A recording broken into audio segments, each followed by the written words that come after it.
This is Art Television.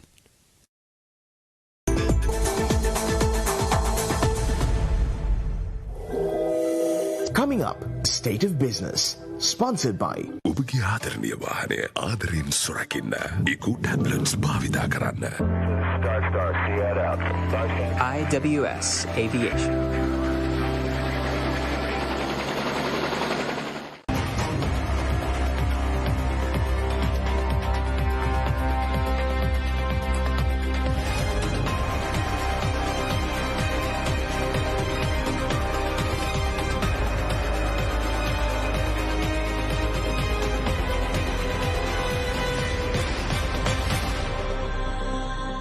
A very good evening. Welcome to State of Business on Art Television. I'm Mariam Vijayaratna. Let's have a look at the headlines first. Sri Lanka's economic growth is more promising, CBSL Governor assures. Development-oriented proposals from the professionals are most welcome, President says. News in detail. The International Monetary Fund, in its latest World Economic Outlook report, has slashed Sri Lanka's economic growth rate for this year to 4% from 5.3% its forecast in 2020. However, the Central Bank of Sri Lanka have a more optimistic economic growth prediction, expecting the country to grow by 6% in 2021. Although recognizing that the country's external fronts pose significant challenges such as a depreciating rupee against the dollar, declining foreign reserves and meeting foreign debt obligations, the recent developments in the trade sector provided comfort to the central bank. The trade deficit improved significantly owing to the low imports and a good remittance flow. The resurgent tourism industry is expected to boost foreign earnings even further. The central bank governor, Professor W.D. Lakshman, said that they are currently in talks with several bilateral partners of foreign funds to pop up foreign buffers, which according to him would result in positive outcomes in the next few weeks.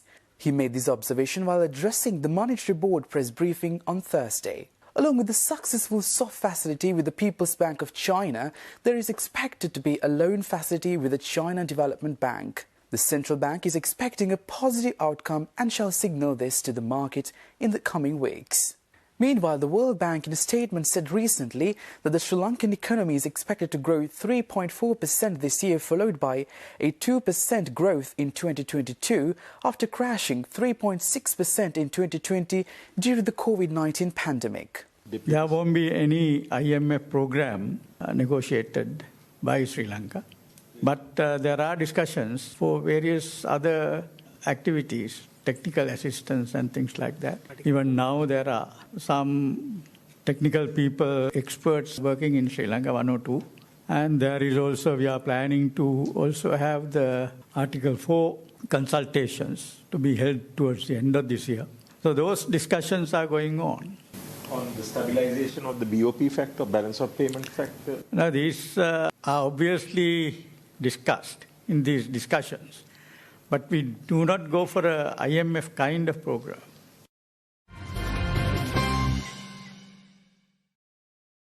Despite Monday's announcement of an immediate ban on palm oil imports, President's Media Unit clarified that regular varieties of palm oil used in the bakery, confectionery and food processing industries are not prohibited.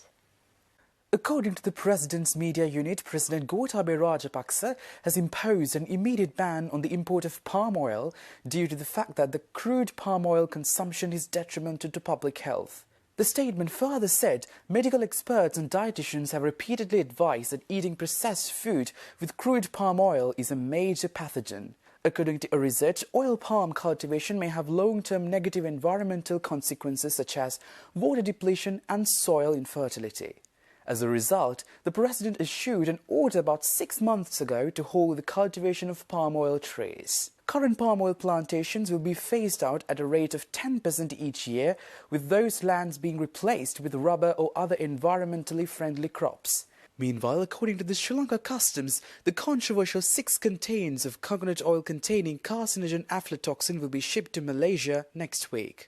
The value of the exported coconut oil is worth over 377 million rupees. The Health Ministry has decided to strengthen the existing laws on aflatoxin.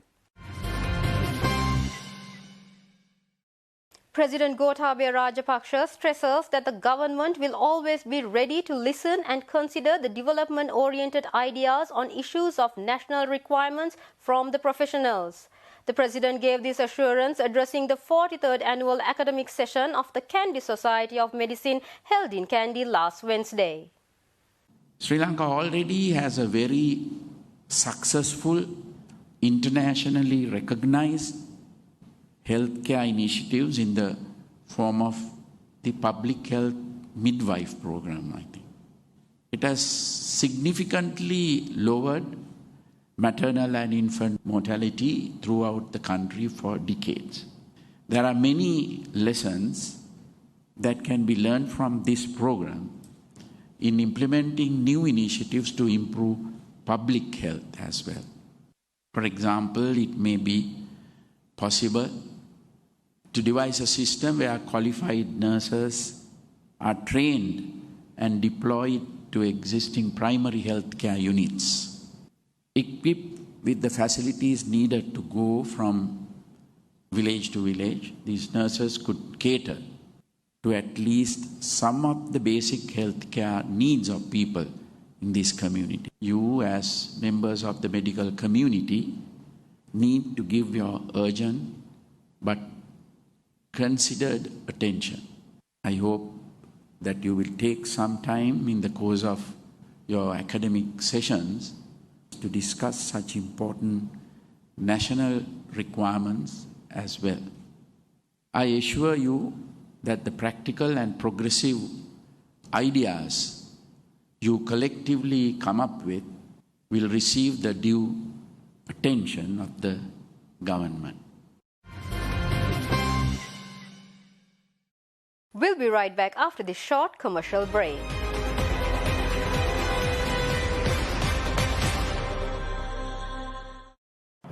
මගේ ආදරණීය වාහනය ආදරෙන් සුරකින්න මම පාවිච්චි කරන්නේ එකෝ tablet. ඔයාලගේත් වාහනයට බය නැතුව එකෝ tablet පාවිච්චි කරන්න. ඔබගේ ආදරණීය වාහනය ආදරෙන් සුරකින්න එකෝ ටැබ්ලට්ස් භාවිතා කරන්න.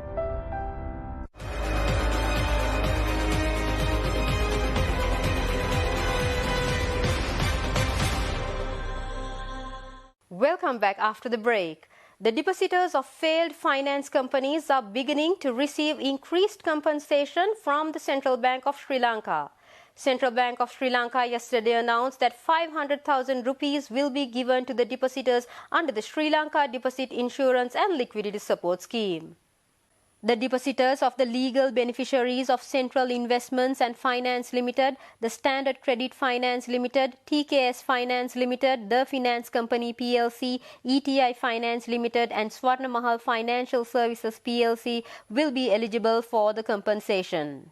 On receipt of consent forms and the necessary documentation stated by CBSL, the depositors of the relevant firms are paid directly by the CBSL. The compensation to depositors will be paid through the island-wide branch network of People's Bank from today onwards. People's Bank will keep their branches open for compensation payments tomorrow from 9 a.m. to 2 p.m. for the benefit and the convenience of depositors.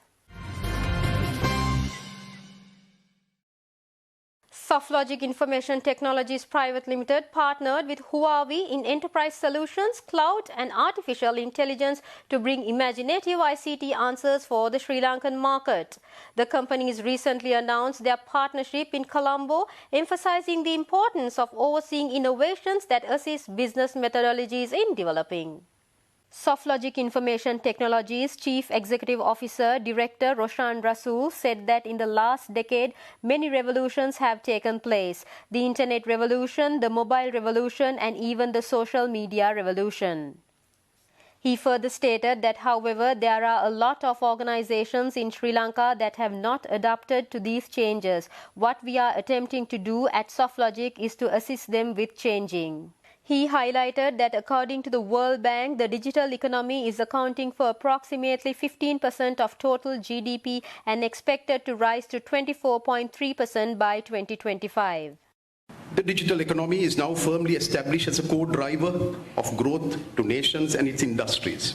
and the importance of digital technologies to the modern economy is undeniable. SoftLogic, being born a digital company almost 3 decades ago and holding a leading position in the country for infrastructure modernization, is in a unique position to help local organizations in Sri Lanka to find innovative ways to use technology to shape their business strategy for growth.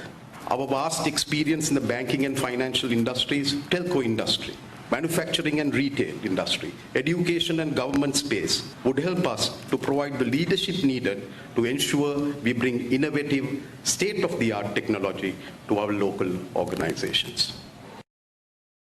Huawei Sri Lanka CEO Liang Yi at the event said that the partnership with SoftLogic will allow to provide creative solutions to the Sri Lankan market. He further added that Huawei's digital services are built to assist global companies in their digital transformation efforts. Liang Yi also added that SoftLogic Technologies' IT sector offers a forum for Huawei to offer a range of IT value chain solutions to the ICT landscape, as well as the variety of other industries such as education, healthcare, retail and transportation. Here, we are very excited to announce our partnership with SoftLogic Group together, especially in the enterprise and cloud business. So for that part, as you know that normally we should have some local system integrators and also the local partners. Because for the enterprise and also the cloud business, for sure, the key is ecosystem. So that means for that part, we are open-minded, right? We are looking forward to have more local partners. We'll be right back with the stock update.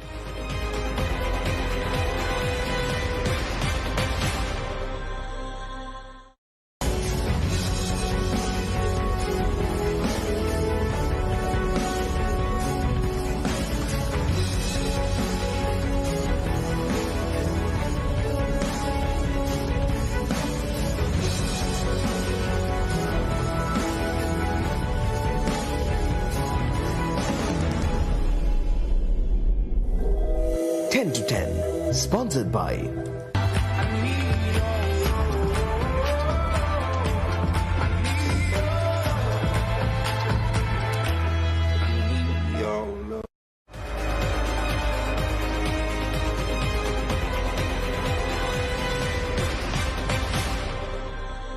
Welcome back after the break. Trading at Colombo Stock Exchange ended on a positive note today. The all-share price index gained by 45.81 points to close at 7,458.27, and the S&P SL20 gained by 17.86 points to close at 3,020.57. The turnover was 3.6 billion rupees and over 169 million shares were traded. Up next are forex rates.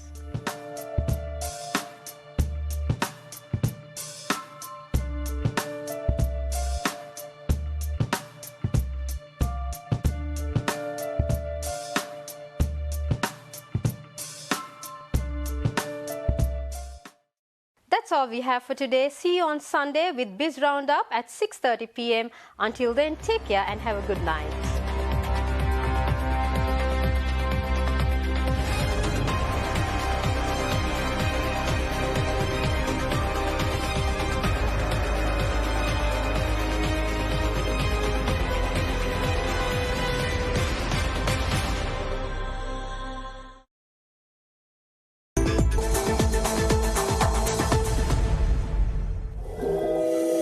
State of Business was sponsored by ඔබගේ ආදරණීය වාහනය ආදරයෙන් සුරකින්න ඉකු tablets භාවිතා කරන්න.